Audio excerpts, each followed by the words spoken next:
নীতি আদর্শ, আরে না না, সব সব সে বড়া রুপাইয়া। হ্যাঁ, এবার তৃণমূল সরকারের যুব সাথীর লাইনে দেখা গেল বিজেপি নেত্রীকে। স্বাভাবিকভাবেই দলের ভিতরেই যুব সাথী ইস্যুতে চাপে পড়েছেন আরামবাগের বিজেপি নেত্রী। সরকার দিচ্ছে সকলের প্রাপ্য, এসব বলে যদিও পাশ কাটাতে চেয়েছেন তিনি। যুব সাথী নিয়ে যখন বিজেপির শীর্ষ নেতৃত্ব তৃণমূলকে নিশানা করছে, তখন বিজেপি নেত্রীর এই আবেদন যে বঙ্গ বিজেপিকে ভোটের বাজারে হোঁচট খাওয়ালো, তাতে কোনো সন্দেহ নেই।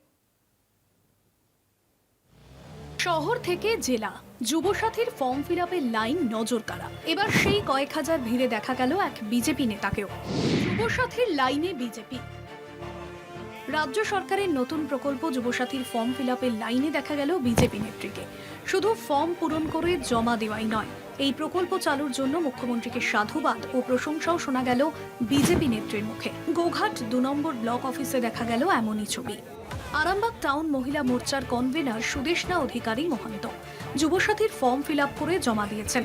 যদিও তার দাবি ছেলের জন্য তিনি এই ফর্ম ফিল আপ করেছেন, তবে ফর্মে দেখা যাচ্ছে গ্রাহক হিসেবে তার নিজেরই নাম। আজকে ওই যেটা যুবশ্রী যে প্রকল্প বেকার ভাতার ওই ১,৫০০ টাকা করে দিচ্ছে, তো ছেলের আর ফর্ম ফিল আপের জন্য আসা আর কি, ছেলের জন্য। বিজেপি নেতারা বারবার যুবসাথী প্রকল্পকে ভাতা ভিক্ষা বলে কটাক্ষ করেছেন, অথচ সেই বিজেপির নেত্রী লাইনে দাঁড়িয়ে এই প্রকল্পের সুবিধে নিতে আবেদন করছেন। ঘটনায় বিজেপি নেত্রীকে স্বাগত জানিয়েও কটাক্ষ করতে ছাড়েনি তৃণমূল।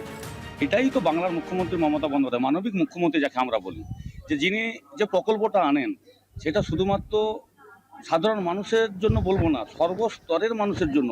কোনো দল দেখেন না তিনি, তৃণমূল, বিজেপি, কংগ্রেস সর্বস্তরের মানুষের সুবিধা ভোগ করছে।